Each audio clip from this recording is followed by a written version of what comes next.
전국에서 기상대를 시청하시는 학생, 학부모 그리고 선생님 여러분 안녕하십니까? 오늘 강의를 맡은 인천고등학교 임병욱입니다. 여러분, 고려대학이 2018 대입전형을 발표했습니다. 그 대입전형을 보면 수시로 85%를 뽑겠다 이렇게 되어 있죠. 논술은 보지 않고 수시로 85%를 뽑는다. 이 수시 85%는 현재 서울대학이 뽑는 77%보다 훨씬 그 수시양이 많은 이런 전형입니다. 두 대학은 공히 수시를 학생부 종합전형 위주로 선발하겠다 이렇게 발표를 했어요. 자, 대입 전형의 명칭에 들어가 있는 이 학생부, 우리는 이제 이 학생부를 잘 연구하고 그 기록법과 평가법을 공부해야 하는 이런 시대가 되었습니다. 오늘 저와 함께 학생부에 대한 자세한 내용을 공부하도록 하겠습니다. 알찬 정보 많이 함께 나누시기 바랍니다. 자, 지금부터 학생부의 기록과 평가 준비법에 대한 강의를 시작하도록 하겠습니다.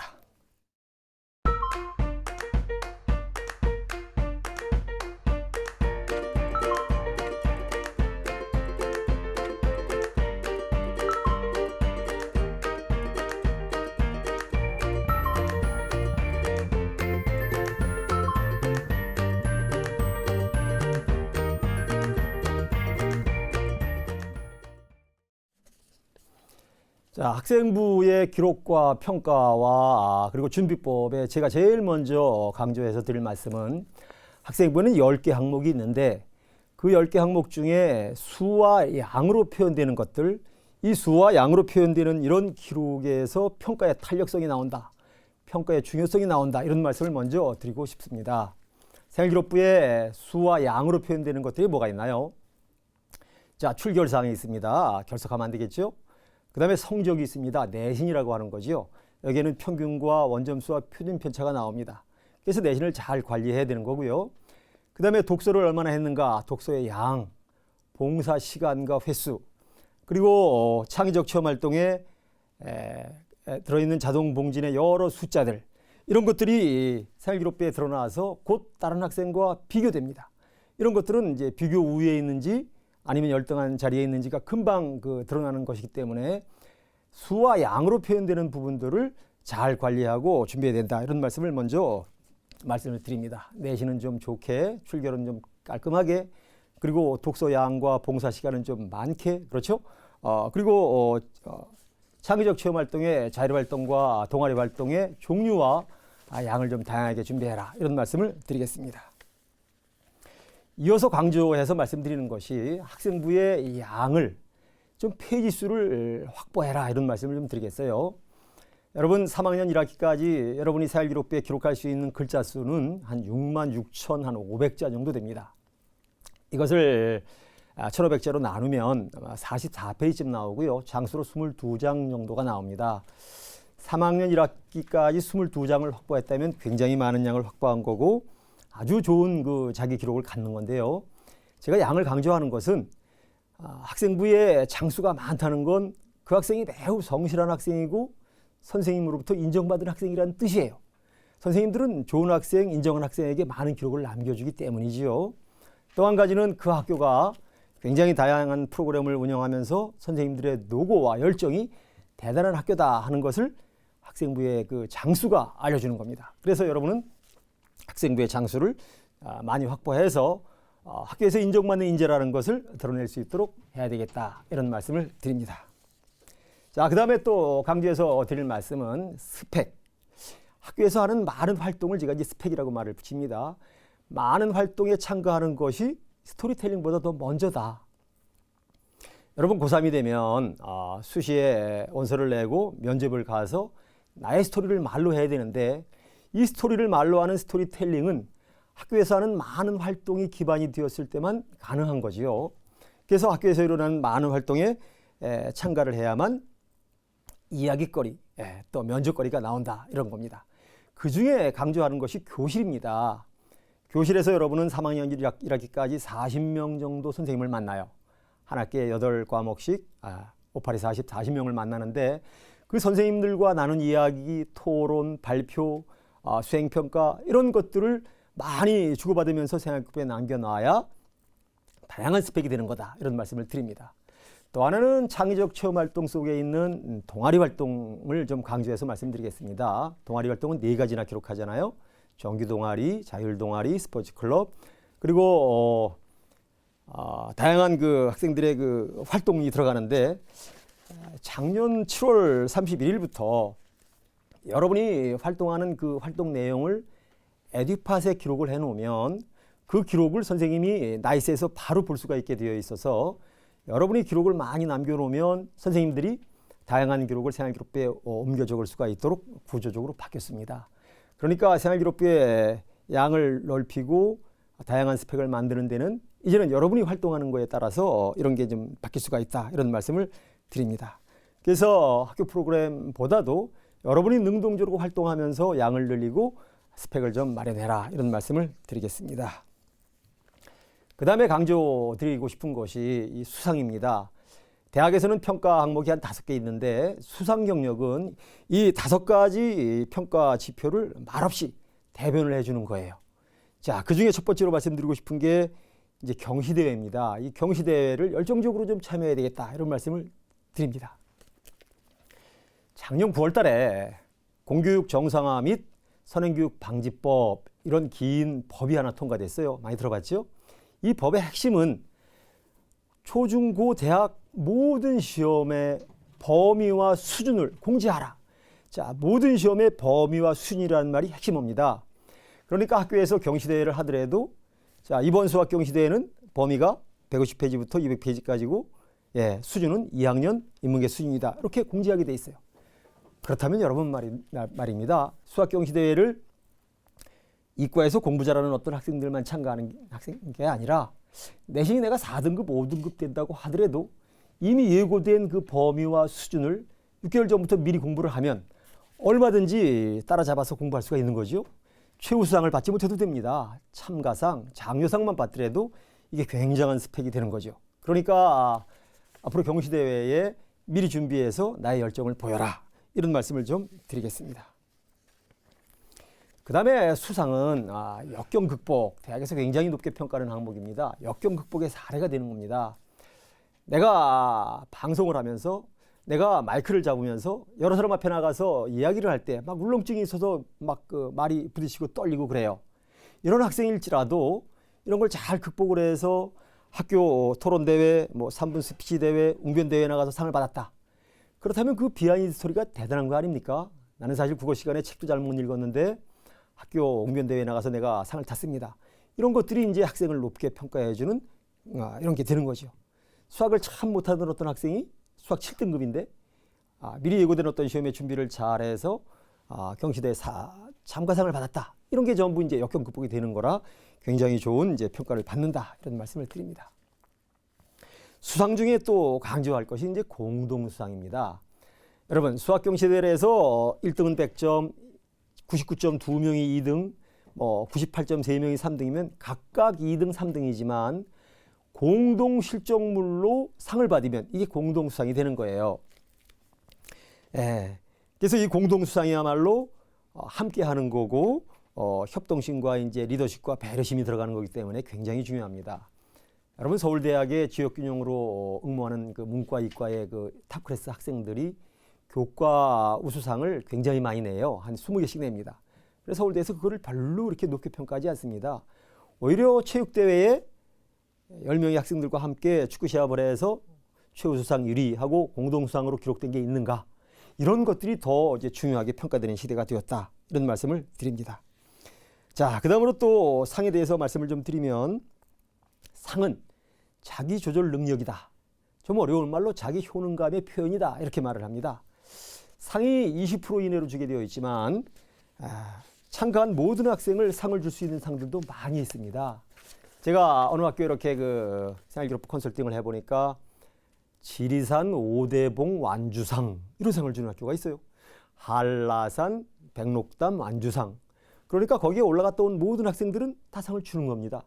그런데 이 상은 건강한 학생, 또 밤에 미리 준비를 한 학생, 미리 등산을 할 준비를 준비한 학생, 이런 학생들이 받을 수 있는 거고, 이런 상은 그 학생이 자기를 잘 준비하고 컨트롤하고 관리한 학생이 받는 거다. 뭐 이런 거기 때문에 굉장히 상의 의미가 남다르다. 이런 말씀을 드립니다. 뭐 자기주도 학습상도 마찬가지고요. 뭐 효정직 실천상 뭐 이런 것들은 등수가 없는 거예요. 참가한 사람이 다 받을 수 있는 거로서 인성을 표현하는 것들이니까 이런 그 대회에 잘 참가해서 많이 상을 받는 게 좋겠다. 이런 말씀을 드립니다. 그 다음에 이제 예체능상을 좀 제가 강조해 드리겠습니다. 음악미술체육 과목. 선생님들도 음악미술체육은 우수, 보통, 미흡 이렇게 평가가 되고 이게 대학으로 가지 않는다, 성적이 반영되지 않는다고 생각하실지 모르겠는데 전혀 그렇지가 않습니다.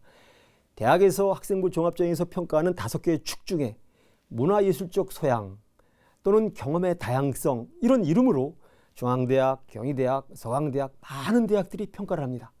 그런데 음악미술체육에서 뭘 했는가, 어떻게 발전했는가 이런 기록들이 없어서 상이 없어서 점수를 많이 못 받아요. 그러니까 앞으로 학교에서 음미체 이 활동을 다양하게 참가해서 여기에서 좋은 상들을 많이 좀 받았으면 하고 말씀을 드리겠습니다. 아울러서 5번째 더 강조해서 드리고 싶은 말씀은 음악미술 예술 관련 생활기록부 기록이 국영수만큼 값진 시대가 되었다. 이런 말씀을 드리고 싶어요. 국영수 사회과학은 성적과 함께 전공 적합성 기록을 보지만 음악미술체육의 수행평가라든가 세부능력 특기사항 또는 종합의견란의 기록들은 그 학생의 인성과 관련된 것들이에요. 단체활동과 관련된 것들이고. 그래서 여기에 기록되는 것들이 이제 굉장히 중요한 평가를 받는 거죠. 함께하는 활동, 화합하고 협력하고 리더십하고 양보하는 활동. 이런 활동을 했는지 안 했는지를 음악미술체육 시간에 세부능력 특기사항과 종합기록에 많이 기록으로 남겨야 좋은 그 평가를 받을 수가 있는 겁니다. 이런 인성적인 활동, 이 인성은 그 학생의 개성과 퍼스널리티와 같은 의미가 되는 거예요. 그래서 이제는 성적도 중요하지만 이런 인성을 높이 평가하는 시대이기 때문에 음악미술체육에 관한 이런 기록들이 아주 중요하다. 특히 체육 시간에 팝스라는 거 있죠. 팝스, PAPS. 체력 검정, 학생 건강 체력 검정 평가 이런 건데 1등급부터 5등급까지 있잖아요. 이 1등급은 체육 수혜특에다가 반드시 쓰게 되어 있습니다. 굉장히 중요한 항목이죠. 이런 것들이 이제 사정관이 보면서 학생을 평가하는 좋은 자료로 삼는다. 이런 말씀을 드리겠어요. 그 다음에 또 하나 말씀드릴 것은 이 학생부에 들어있는 내신과 관련해서 제게 넘어가는 바보들이 있어요. 허당들이 있습니다. 대학에서 국영수 사회과학 이과, 문과에서는 국영수 사회 과목을 반영하다 보니까 이제 편식을 하는 거죠. 그래서 편식을 하면 절대 안 되는 겁니다. 성실성과 균형감을 보려고 하는 게 학생부 종합전형인데 성적은 굉장히 좋은데 봉사가 한 열몇 시간밖에 안 되거나 봉사 시간은 한 300시간 되는데 책을 안 읽어서 독서가 좀만 찍혀 있다든가 국영수사과는 내신이 1.5등급인데 한국사, 뭐 기술가정 이런 거는 뭐 6등급이 나와 있다든가 이런 학생들은 이제 그 편식에 의한 학생, 불균형인 학생으로 이렇게 보고 이제 좋은 평가를 받기가 어렵습니다. 이 학생부 종합전형은 말 그대로 종합적인 성실함, 종합적인 균형 감각을 평가하는 전형이다. 이렇게 말씀을 드리겠습니다. 자, 7번째로 우리 그 학생들이 이제는 이제 자기주도 학습에 대해서 관심이 아주 많잖아요. 공부하는 방법에 대한 건데 이 자기주도 학습을 너무 자기 혼자만 하는 거로 생각하면 절대 안 된다는 거예요. 자기주도 학습은 자기 혼자 학습이 절대 아니다. 이런 말씀을 좀 드리겠습니다. 자기주도 학습이라는 말은 여러분 자기, 주도, 학습 세 단어가 합쳐진 합성어 아니겠습니까? 우리말을 합쳐지면 맨 뒤에 단어가 핵심어입니다. 학습, 공부가 포인트예요. 그런데 이 공부를 이제 혼자 하되 어떻게 하는 게 이제 바람직한 거냐? 이 부분에 대해서 이제 말씀을 좀 드리겠습니다. 아무리 공부를 하려고 해도 잘못된 습관이나 언어적인 어떤 문제점이 있다든가 공식이 이해가 안 되든가 환경적으로 아주 어려움에 빠져 있다든가 이러면 어떻게 해야 되죠? 도움을 받아야 되는 거죠. 파트너가 필요한 거고 조언해 줄 사람이 필요한 겁니다. 그래서 이런 파트너, 조력자, 도우미가 꼭 필요한 것이 자기주도 학습이다. 이 도우미는 제일 좋은 사람은 학부모죠. 그 다음은 선생님이고 그 다음은 친구들입니다. 여러분 이 자기주도 학습에 대한 교육부가 마련한 그 모형을 제가 좀 보면서 설명을 드리도록 하겠습니다. 자, 자기주도 학습이란 학생 스스로 어떤 목표를 인지하고 세우고 알고 어떤 동기에 의해서 자기 행동을 하는 게 자기주도 학습이에요. 그런데 표에 나온 것처럼 학부모나 교사가 도와주는 거다, 함께 하는 거다. 교사가 아니어도 좋습니다. 옆 친구가 같이 도와줘도 되는 거지요. 그래서 자기주도 학습을 혼자 하는 게 절대 아니다. 선생님과 학부모, 친구와 함께 해라. 이런 말씀을 드리겠어요. 또 하나 모형을 좀 보여드릴까요? 자, 내가 공부한 것들이 얼마나 장기적으로 기억될까, 장기 보존될까에 대한 외국 대학의 사례입니다. 어떤 강의를 듣고 읽고 한 것들은 10%, 20% 정도밖에 기억이 남지 않아요. 그룹 디스커션, 토론을 하면 한 50% 기억이 되고, 어떤 행동을 통한 연습을 하면 더 강조가 되고, 분담 활동, 프랙티스 활동을 하면 더 늘어나는데, 맨 아래에 있는 거 보시죠? 다른 사람을 가르치는 일.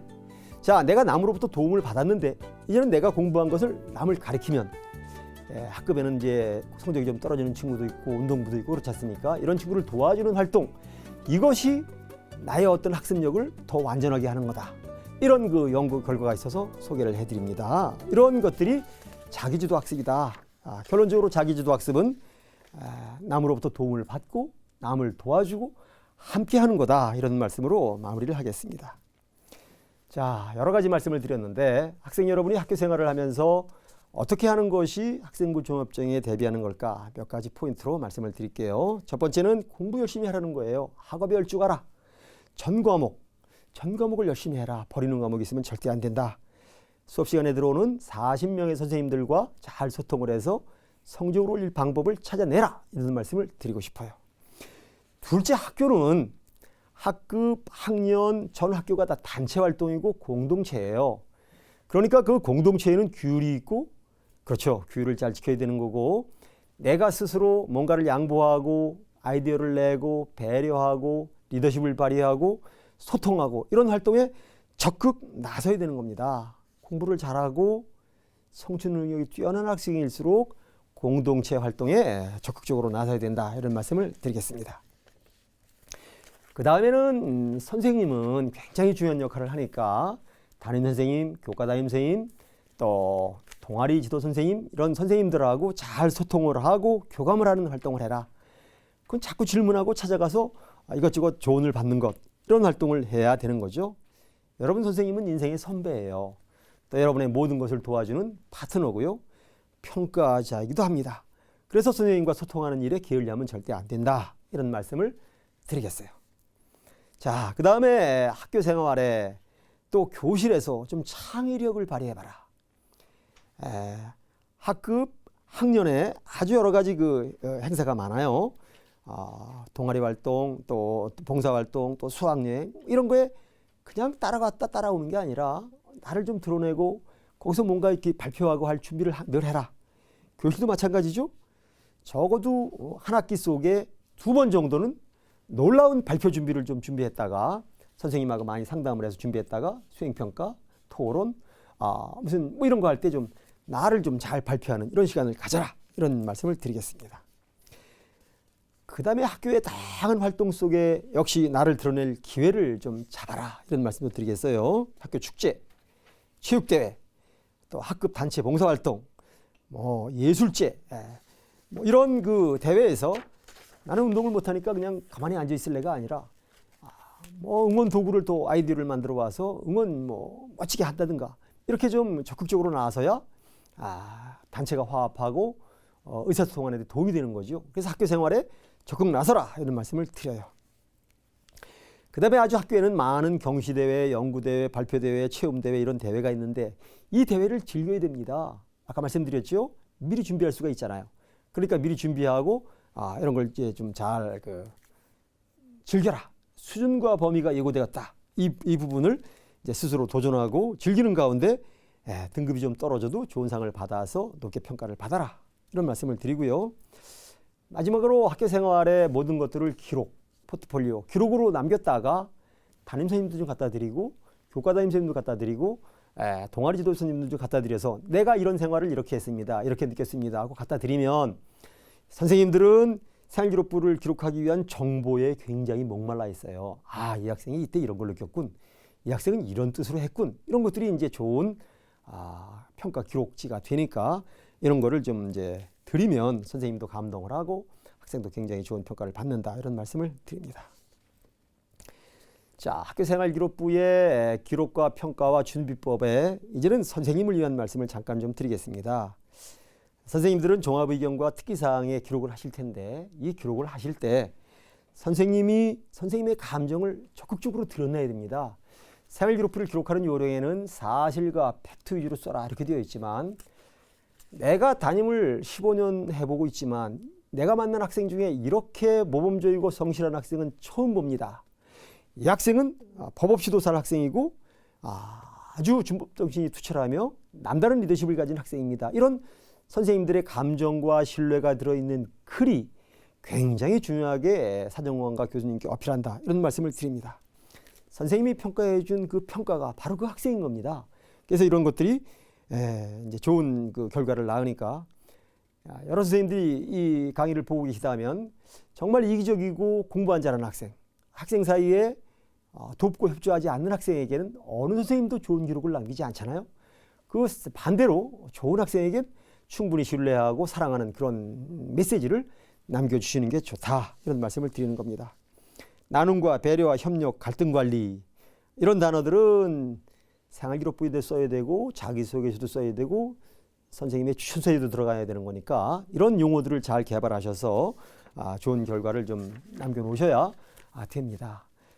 자기소개서에 학생은 이제 배려를 많이 했다고 썼는데 선생님이 배려를 이제 안 했다고 썼거나 이렇게 되면 이제 문제가 되니까 이런 부분을 이제 서로 잘 소통할 수 있도록 기록해 주시는 게 좋겠습니다. 선생님은 이제부터 그냥 수업만 열심히 하는 게 아니라 선생님은 다양한 역할을 해야 됩니다. 표를 좀 보면서 우리 선생님에 대한 역할과 선생님의 어떤 그 해야 할 것들을 함께 잠시 생각해 보도록 하겠습니다. 자, 선생님은 말이죠. 이제 학생을 평가하는 데 있어서 사정관이나 교수와 함께 유기적으로 하는 겁니다. 저 표에 나오는 이제 학생을 어떤 제품이나 우리 무슨 작품이라고 한번 생각해 보세요. 이 학생의 3학년 1학기까지 모든 기록이 대학으로 갑니다. 그런데 이 기록은 전부 과거의 것이 되는 거죠. 그리고 글이라고 하는 건 미화되고 과장되고 생략될 수가 있어요.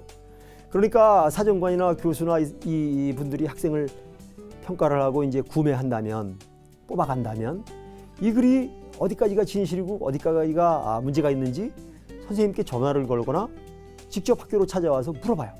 그러면 선생님은 학생을 키워낸 이제 농부로서 생산자로서 그 모든 걸 알고 있으니까 사실입니다, 아닙니다 이런 말을 또 해줄 수가 있잖아요. 그래서 선생님은 이제부터 어떤 동기부여의 어떤 그 부여자이면서 파트너이면서 평가자다. 삼중 역할을 하시는 좀 어려운 시대가 되었다. 이런 말씀을 드리겠습니다. 자, 이제부터는 학생부에 나타나는 그 평가 요소들을 이제 표를 보면서 한번 항목 하나하나 이렇게 살펴보겠습니다. 학생부 종합 전형에는 5개의 평가 기준이 있고 생활기록부는 10개 항목으로 되어 있으니까 50개 포인트가 있는데 이 50개 포인트는 어디가 중요하고 왜 중요한지 간단히 설명을 해드리겠습니다. 컴퓨터 화면을 함께 보실까요? 자, 보면은 맨 위에 5대 평가 지표. 그래서 가운데 전공 적합성, 학업 역량이라는 게 있고요. 인성, 공동체 의식 이런 게 있어요. 이게 가장 중요하죠. 서로 축으로는 이게 중요하고요. 왼쪽에 이제 잠재력, 발전 가능성 이런 게 있고 역경 극복, 자기주도성, 제가 아까 얘기했던 음악미술 체육과 관련된 문화, 경험의 다양성 이렇게 5가지 정도가 있고요. 생활기록부 10개 항목 중에서 이제 앞에 이제 한 몇 개가 나왔군요. 인적사항, 학적, 출결, 이제 수상 경력 이렇게 있어요. 그러면 가운데에 있는 평가 지표, 전공 적합성과 인성이 중요하고 여기 나와 있는 생활기록부 중에서는 수상 경력이 아주 중요합니다. 수상 경력은 5가지를 다 드러낼 수가 있거든요. 그래서 경시대회에 적극적으로 참여해라 이런 말씀을 이제 드리는 겁니다. 학적사항과 출결사항의 별은 가로로 되어 있잖아요.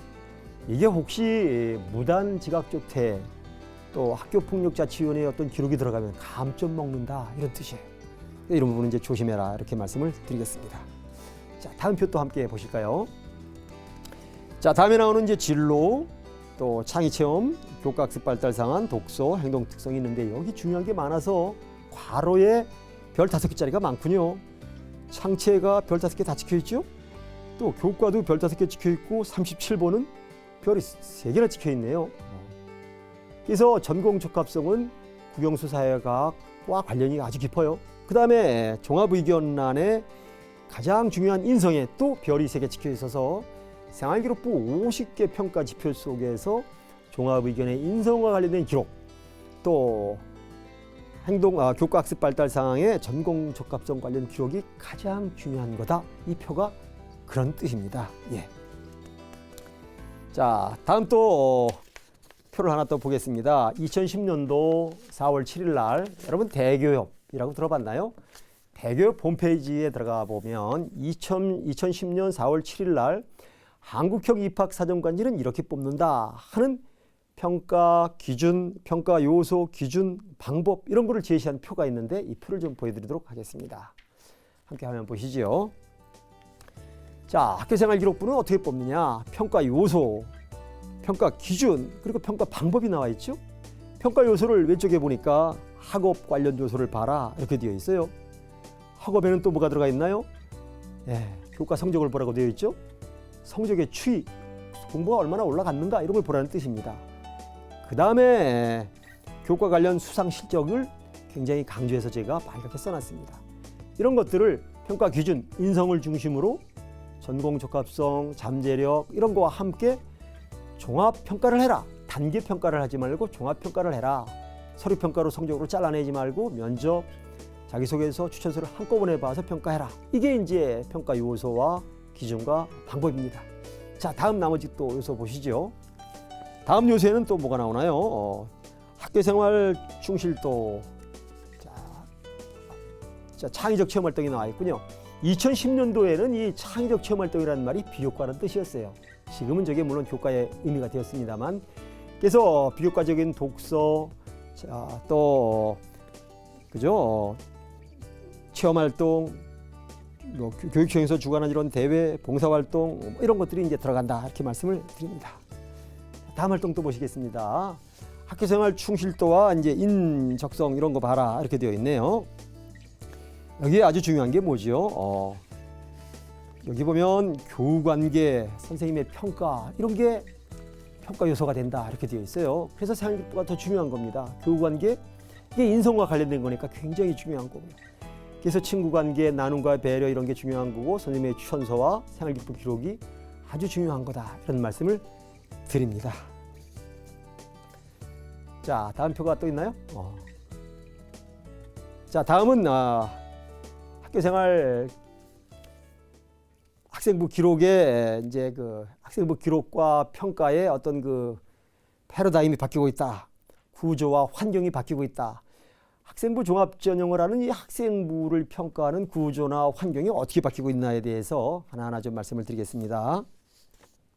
제일 먼저 말씀드릴 게 여러분 이런 용어 들어보셨습니까? 동일학교 지원자 학생부 평가 시스템 이런 말이 있어요. 이거 신문에도 났던 말입니다. 여러분이 자기소개서와 추천서를 대학에 보내면 내가 6개 대학에 보낸 6개 자기소개서가 6개 대학으로만 가는 게 아니라 학생부 종합전형을 하는 98개 대학으로 다 갑니다. 추천서도 마찬가지예요.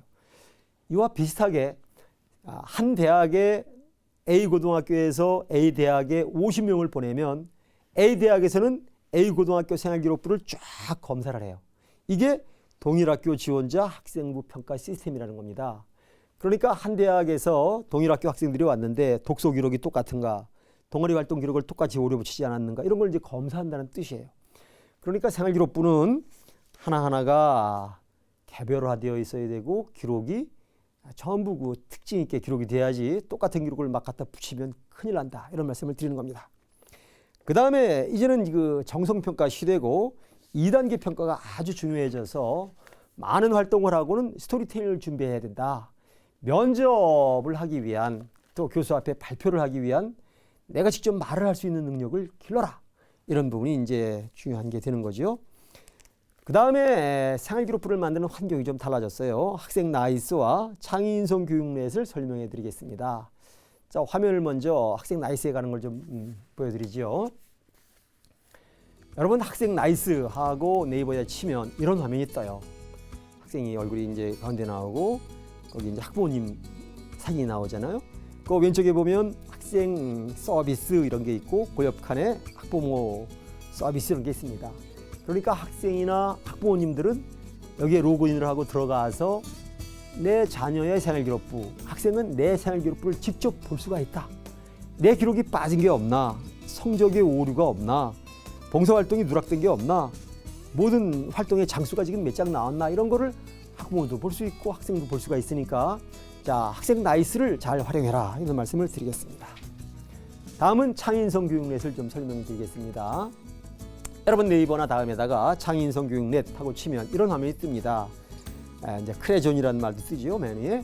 그래서 창의인성 교육넷의 맨 왼쪽에 보면 창의 체험 활동 이런 글씨가 보여요. 보이죠? 맨 왼쪽 위에. 거기를 쿵 누르면 그 다음 화면이 나옵니다. 화면 남겨주실래요? 예. 그러면 그 다음 화면에 왼쪽에 창의적 체험 활동 이렇게 빨갛게 표시해 놓은 게 있죠. 여기를 쿵 누르고 들어가면 내가 여름방학 때 부산에 가서도 자동 봉진, 뭔지 알죠? 자율활동, 동아리활동, 봉사활동, 진로활동을 할 수 있는 장소와 공간을 알려줍니다. 그러니까 이 창의인성 교육넷을 활용해서 창의 체험 활동을 다양하게 풍성하게 하고 에듀팟에 기록을 남겨놓으면 선생님들은 생활기록부를 기록하는데 굉장히 도움이 되는 거다. 이런 말씀을 드립니다. 자, 지금까지 학생부를 준비하기 위한 학생부의 기록과 평가 요소와 준비법, 또 패러다임이 어떻게 바뀌어 왔는가 이런 얘기들을 쭉 해왔습니다. 지금까지 내용을 이제 다시 좀 되짚어보고 잠시 광고를 보고 오도록 하겠습니다.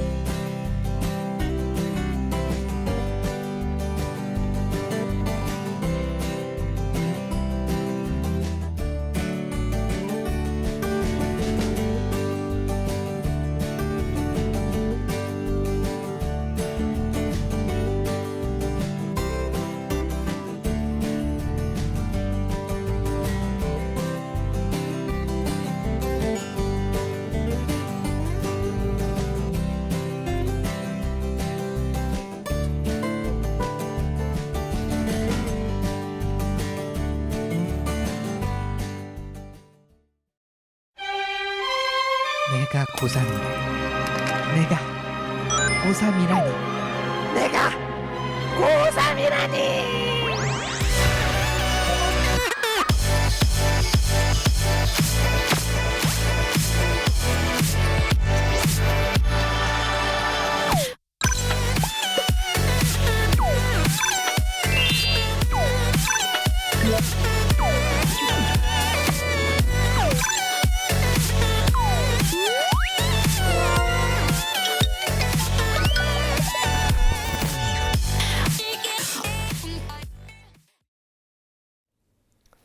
자, 이제부터는 학생부의 세부 영역, 10개 영역이 있지요. 이 10개 영역의 기록 원칙과 평가법 하나하나 짚어가겠습니다. 자, 제일 먼저 이제 인적사항입니다. 자, 이 인적사항은 여러 가지가 기록되는데 대학으로 보내지 않는 부분이 있습니다. 주소나 특기사항 이런 부분이 아주 중요한데 전해지지가 않아요. 그러니까 주소나 특기사항 등은 자기소개서 추천서를 통해서 반드시 보완해야 된다. 이런 내용을 말씀드리고 싶습니다. 여러분, 생활기록부의 10개 중에서 인적사항의 특기사항과 주소, 부모님이 살아계신지 돌아가셨는지 이런 기록이 대학에 가지 않고요. 고3 담임의 종합의견이 대학에 가지 않아요. 나머지는 다 대학으로 갑니다. 그래서 부모님이 이제 사망을 했거나 혹시 이혼을 했거나 별거를 했거나 이런 경우라도 이게 이제 역경 극복 사례가 되니까 이런 부분도 자기소개서 추천서를 통해서 이제 보완을 하시는 게 좋다. 이런 말씀을 드립니다. 이혼이나 별거를 해서 이제 그 어려움이 있는 그 극복 과정을 잘 자기소개 진술을 하면 학생에게 보너스 점수가 가는 거예요. 이게 이제 학생부 종합전형의 정성평가라는 겁니다. 인적사항에서 다시 말씀을 드리면 인적사항은 성별과 주민등록번호와 그 사진만 대학으로 가요.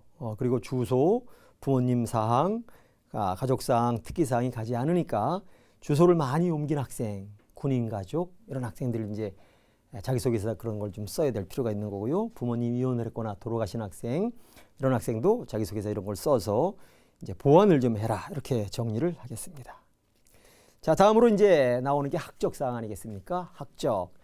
자, 대부분의 학교는 이제 그 중학교 졸업한 날짜와 고등학교 입학한 날짜 딱 2개만 학적에 들어있는데 혹시 전학을 했거나 복학을 했거나 편입학을 한 이런 학생이 있으면 그 기록들이 이제 남기 때문에 평가를 할 때 이 부분을 이제 물어보는 거죠. 그래서 전학, 복학, 편입학 등의 사유가 발생을 했으면 이거를 이제 물어보니까 대답할 준비를 하고 이제 그 사유를 잘 파악을 해놔라. 특히 이제 폭력대책위원회의 가해자로 기록이 돼서 출결과 학적에 기록이 된 학생은 아주 치명적인 이제 학점이 되니까 학교 생활을 폭력을 쓰거나 공격적으로 하면 안 된다 이런 말씀을 좀 드리겠습니다. 이 학적사항에는 이제 8번, 9번 전학 조치, 퇴학 조치 이런 말이 들어가요. 이 조치라는 말이 들어가면 이제 학교 폭력 대책위원회 기록이다 이렇게 보시면 돼요. 1호부터 9호까지 이제 조치란 말이 들어갑니다. 선도위원회에서 전학을 시키면 전학이라고 기록되지만 학교폭력 대책위원회에서 전학을 시키면 전학 조치 이렇게 기록이 됩니다. 그래서 조치자가 들어간 9개의 기록이 생기록부에 있으면 학생부 종합전형을 가는데 굉장히 어려운 이제 상황에 빠진다 이런 말씀을 드려요. 자, 다음은 이제 출결사항입니다. 이 출결사항은 이제 점수가 되는 거예요. 출결사항의 사유는 딱 3가지입니다. 무단, 질병, 기타. 그래서 이 무단, 질병, 기타 중에서 무단 결석, 무단 결과, 무단 지각 이 무단자가 들어간 3가지는 범법행위이거나 이제 학칙 위반이 되니까 이게 있으면 안 된다. 조심해라. 이런 말씀을 좀 드리는 거죠. 혹 피치 못할 무단 사유가 생겼다.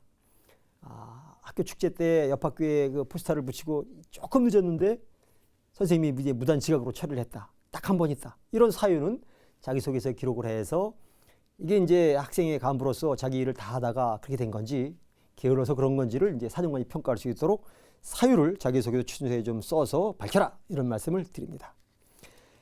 여러분 출석, 인정, 결석 이런 말 들어봤나요? 그러니까 출석으로 인정은 되는데 뭐가 출석으로 인정되는 거죠? 학교를 대표해서 무슨 대회를 나가거나 천재재변이 있거나 병역관계가 있거나 뭐 이런 것들은 이제 출석 인정입니다. 그런데 뭐가 결석이냐? 그날 그 학급에 봉사활동이 있거나 그날 그 학급에 동아리 활동이 있거나 하면 그거는 생활기록부에 기록이 안 되는 거예요. 그래서 출석 인정 결석은 출석은 인정해 주지만 창의체험 활동에는 기록이 안 되는 거다. 그래서 이런 부분을 이제 섬세하게 살펴가면서 봐야 된다 이런 말씀을 드립니다. 그다음에 기타 결석이 중요한 거예요. 기타라는 말은 부득이한 사정이 있을 때를 기타라고 말을 합니다.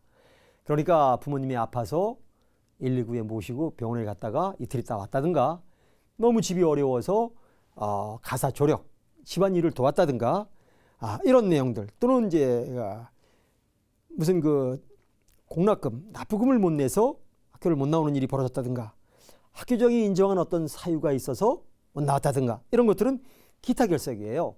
기타 결석은 하루만 해도 그 사유를 쓰게 되어 있고 사정관들은 이게 왜 기타 결석을 했을까 그 사유를 보고 역경 극복인지를 이제 평가를 한다 이런 말씀을 드립니다. 각 지도교육청에서 지금 하고 있는 교회 체험학습, 교회 체험 활동은 예전처럼 다 진행이 되지만 생활기록부는 절대 기록을 하지 못한다 이런 말씀을 드립니다. 출석으로는 다 인정이 되지요. 자, 수상경력 말씀을 드리겠습니다. 모두에도 굉장히 강조를 했습니다. 생활기록부 모든 영역 평가 지표에 다 들어가니까 수상경력에 적극 참여하고 즐겨라 이런 말씀을 드렸죠. 전공 관련된 상이 한 3개, 5개 이상 되면 가산점이 따라올 수가 있다. 가산점 부여하는 대학이 있다. 이런 말씀을 좀 드립니다.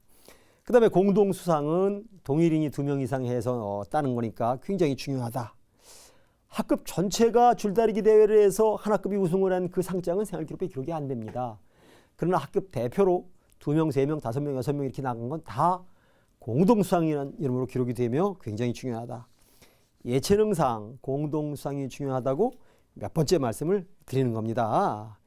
예체능과 공동수상은 어떤 문화예술적인 이제 활동과 그 활동의 어떤 그 포지션과 역할과 능력 이런 것들이 이제 기록되기 때문에 중요한 거다 이런 말씀을 드립니다. 2015년 작년 이후로부터 학교에서 주는 상을 이렇게 줘라 하고 규정이 바뀌었는데 어떻게 바뀌었는지 다시 한번 점검을 해볼까요? 예. 작년도에 공교육 정상화 및 선행교육 방지법 이런 법이 만들어졌어요. 이 법의 핵심은 모든 시험의 수준과 범위를 미리 알리라는 거죠. 그래서 모든 경시대회, 중간고사, 기말고사 범위가 나가는 거고 수준이 나가는 거니까 경시대회를 이제 참가할 만하다. 그리고 모든 학교장상은 결제를 받고 등록을 해야 되는 거고요. 참가 인원은 20% 이내지만 아까 참가한 모든 사람을 줄 수 있는 이런 상들도 있다는 말씀도 드렸습니다. 그리고 이 대회의 모든 것을 홈페이지를 통해서 공개하도록 되어 있고요. 또 공인인증서와 공인어학시험 또는 공인인증시험과 비슷한 대회는 고등학교에서 못하게 되어 있다는 것도 알려드리고 운영 방법, 규모, 수상 방법 등을 전부 공지해라 이런 것들이 이미 작년부터 바뀐 내용입니다. 자, 생활기록부의 다음 항목을 보시죠. 이제 자격증과 인증 취득 상황 이런 게 있는데 생활기록부에 기록되는 자격증은 전부 기술 관련 자격증이에요. 그래서 이것들이 이제 기술 관련된 것들이라 우리 보통 일반 고등학교 학생들이 이제 따기가 좀 어려운 게 많죠. 그러나 전국에 그냥 일반 학생들이 딸 만한 것 한 5가지만 소개를 좀 해드리겠습니다. 화면을 좀 보실까요? 자, 제일 먼저 한국경제신문사에서 주관하는 테세 시험이라는 게 있어요. 또 매일경제신문에서 보는 매경 테스트라는 시험이 있습니다.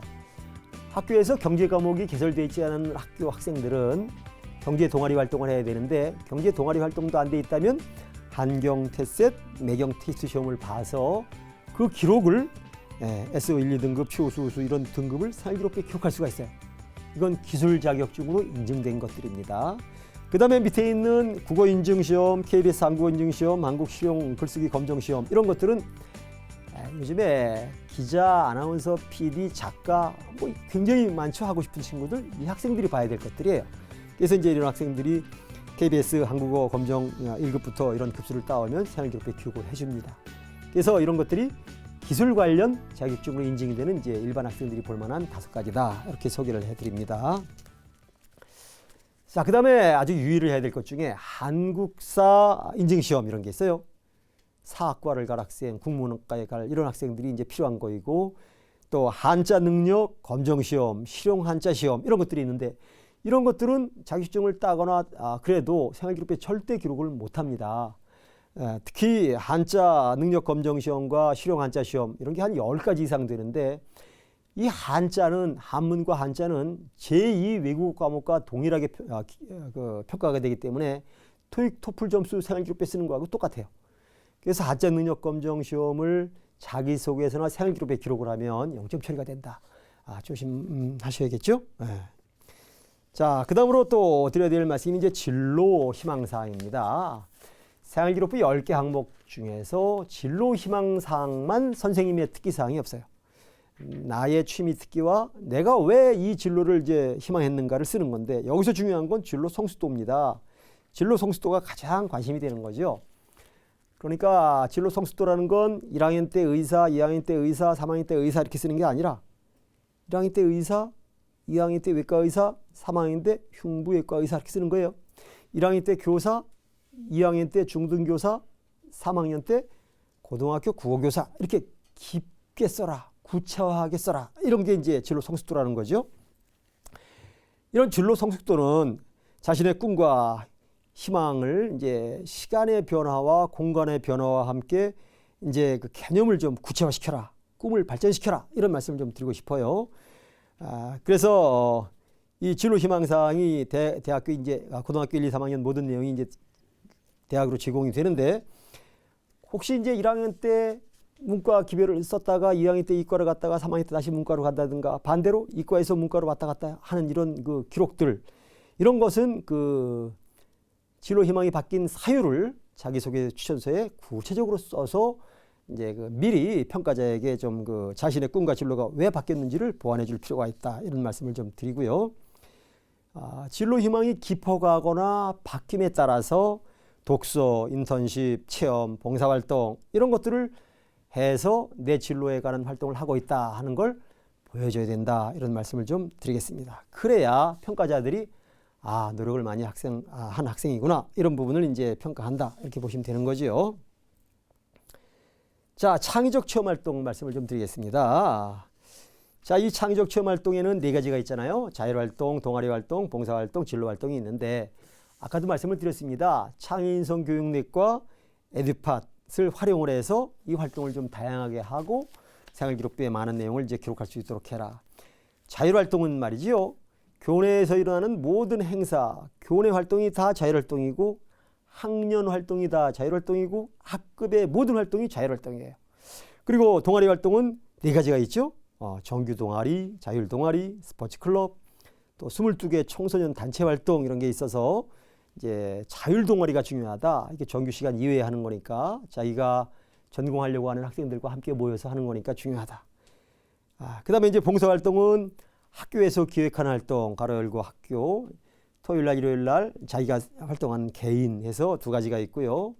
헌혈도 이제 5회 할 수가 있고 성분 헌혈 24번 할 수가 있어서 모든 헌혈은 이제 4시간씩 봉사 시간이 주어집니다. 이 봉사는 3학년 1학기까지 이제 메이저 대학 한 100시간 이상을 이렇게 확보해야 되는 게 있고요. 봉사의 지속성과 어떤 그 진정성이 중요하다 이런 말씀을 드립니다. 자, 진로 활동은 진로 탐색 활동과 진로 체험 활동이 있는데 진로 체험 활동이 좀 중요하고 하니까 창의인성 교육넷을 통해서 진로 체험을 다양하게 하시는 게 좋겠다 이렇게 말씀을 드립니다.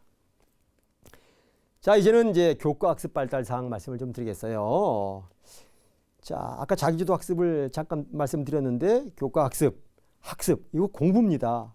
그래서 공부의 성적과 이 성적의 추이가 어떻게 변해 갔는가 이런 것들이 이제 중요한 건데 자기주도 학습은 이제 동기와 과정 또 성적 향상의 나만의 방법, 나만의 노력 이런 것들이 선생님으로부터 평가를 받아서 생활기록부에 기록되도록 하는 게 아주 중요한 거죠. 예. 여러분 선생님들은 세분능력 특기사항을 한 40명 선생님이 있습니다. 그래서 여러 선생님들이 저 학생의 성적 발달도를 쭉 보고 놀랍다. 참 열심히 하는 학생이다. 이런 기록이 남도록 하는 게 아주 중요하다는 말씀을 계속 드립니다. 이 성적에는 모든 학교의 중간고사, 기말고사 그 과목의 평균, 내가 받은 원점수, 그리고 표준 편차라는 게 나와요. 그래서 원점수에서 평균을 빼고 그 값으로 표준 편차를 나누면 재수점수라는 게 나오는데 학교의 시험이 너무 쉬워서 평균이 막 75점 이렇게 나오거나 그러면 재수점수가 조금밖에 안 나오겠죠. 내 점수에서 이제 많은 점수를 빼니까. 그래서 학교에서는 이제 시험을 좀 관리할 필요가 있고 어려운 과목, 단위수가 높은 과목에 학생들은 집중해서 좋은 점수를 받도록 노력을 해야 된다. 이런 말씀을 좀 드리겠습니다.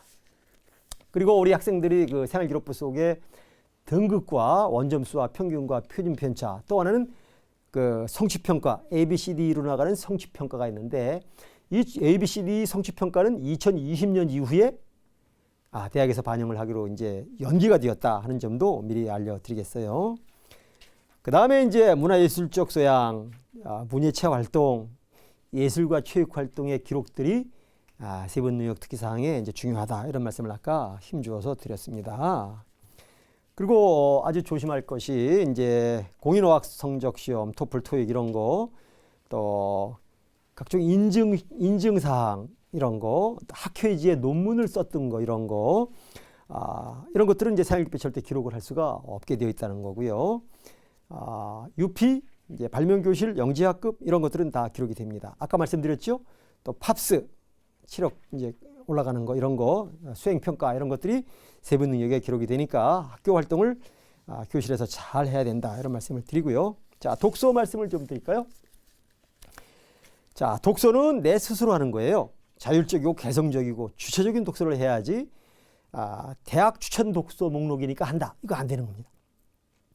그리고 선생님이 이제 담임이 기록을 하면 공통이라는 말이 기록되고 천자가 기록 가능하고 교과 담임들이 기록을 하면 과목명이 기록되면서 500자가 들어가는 거 다 아시지요? 그래서 이제 1, 2학년 때는 이제 교양을 위한 독서를 좀 하고 2, 3학년 때 전공 관련해서 하면 좋겠고요. 표절을 조심해야 됩니다. 여러분 내부에서 긁어다 붙이면 큰일 나요. 혹 선생님 중에 학생 보고 써오라 해서 이거를 생활기록 때 그냥 쓰는 선생님들이 있는데 큰일 납니다. 독서는 독서 성향을 쓰도록 되어 있지 이해 수준을 쓰라고 되어 있지 않아요. 이해 수준을 옛날에 쓰라 그랬는데 학생들은 책을 나는 이거를 이렇게 이해했습니다 하고 나는 이렇게 글을 써와요. 이런 1인칭 기록이 들어가면 이게 학생이 써온 기록이다 하는 걸 스스로 고백하는 게 되고 나쁜 평가를 받게 되어 있습니다. 조심해야 됩니다. 자, 생활기록부 맨 마지막에 나와 있는 이제 행동 특성 종합 의견이군요. 여기는 13대 인성이 평가되게 되어 있잖아요. 효, 정직, 예절, 책임, 소통 이런 단어가 올해 새로 들어갔습니다. 효, 정직, 예절, 책임, 소통 그리고 배려, 나눔, 타인 존중, 갈등 관리, 협력, 관계 지향성, 규칙 준수 이런 게 들어가고요. 예체능 이런 항목이 들어가서 13개가 되는 겁니다. 담임 선생님들은 이런 용어를 얼반기 새로 만들어서 쓸 수가 있고요. 그래서 이제 군중 장악력, 긍휼심, 언어적 센스 이런 단어들을 많이 만들어 쓸 수가 있다. 그리고 아까도 말씀을 드렸습니다. 담임선생님의 감정이 잘 노출되도록 신뢰와 사랑이 노출되는 기록을 쓰는 게 좋겠다. 1, 2학년 담임 것만 대학에 간다. 그리고 이게 추천서에 준하는 거니까 선생님이 좋은 양심껏 글을 잘 쓰는 게 이제 중요하겠다. 이렇게 말씀을 드립니다. 생활기록부 정정에 대한 말씀을 간단히 드리지요. 생활기록부는 원칙적으로 정정이 금지입니다. 한번 쓰면 영원히 끝이고요. 객관적으로 통계가 잘못되었거나 뭐가 잘못된 증거가 있을 때만 정정이 가능하고요. 이 정정을 할 때도 학교장이 위원장으로 있는 학업성적관리위원회 선생님들과 함께 심의를 해서 고치게 되어 있는 거니까 함부로 고치지 못한다. 이런 말씀을 말씀드립니다. 자, 지금까지 아주 힘차게 생활기록부 세부영역 기록 원칙과 평가법 정정에 관해서까지 알아봤습니다. 잠시 공부한 것을 되짚어 복습해 볼까요? 예.